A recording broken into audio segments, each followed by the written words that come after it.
quick one to let you know today that yet another spousal sponsorship application from India got approved under humanitarian and compassionate grounds. We had to use humanitarian and compassionate grounds because the spouse was not criminally admissible to Canada because of her driving under the influence incident in Australia.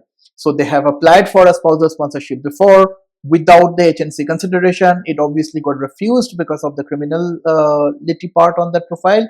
I'm not sure why the lawyer even did not even talk about it.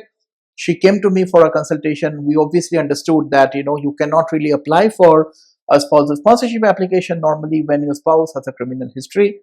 We applied for the spousal sponsorship under humanitarian and compassionate grounds. It took about 16 months to get processed. Yes, I'm talking about 16 months. It's a long time.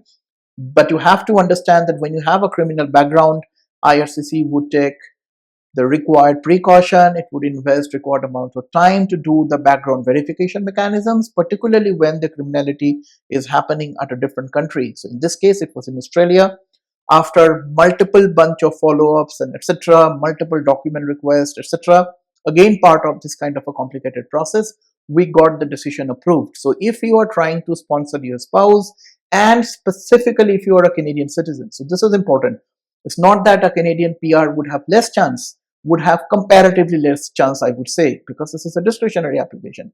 So if you are a Canadian citizen, if your spouse is a Canadian citizen, the chances of success definitely go up.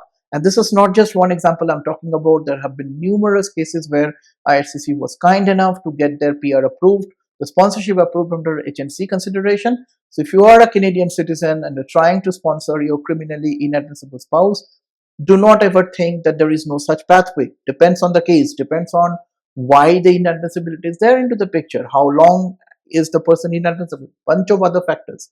But more likely than not, there is still probably a case here if you are a Canadian citizen. So if you are struggling to get help on this kind of a situation, you're more than welcome to hop into our website, nuvonation.ca, book a relevant professional consultation. I'll be more than happy to have a case specific discussion with you to see how to best present your situation. Hope this helps. Bye now.